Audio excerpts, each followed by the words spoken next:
হাসলেও ইবাদত, কাঁদলেও ইবাদত, হাঁটলেও ইবাদত, বসলেও ইবাদত, ঘুমাইলেও ইবাদত, সজাগ থাকলেও কি। এই হলো হিসাব। বাম পাও দিয়ে ঢুকলে বাথরুমে, ডান পাও দিয়ে বের হইলে, ঢুকবার সময় দোয়া পড়লে, বের হইয়া দোয়া পড়লে, টয়লেট পেপার পানি যথাযথভাবে ব্যবহার করে পবিত্রতা অর্জন করিলে, তো এই পুরা সময়টাই ইবাদত, পুরাটাই ইবাদত। ঠিক আছে না হিসাব?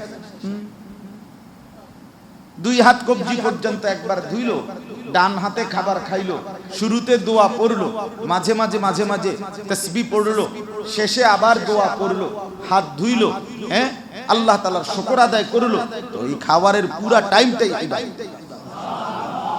তাহলে এক কথা বুঝলেন যে আল্লাহ তাআলা মানুষকে বানাইছেনই শুধু ইবাদতের জন্য।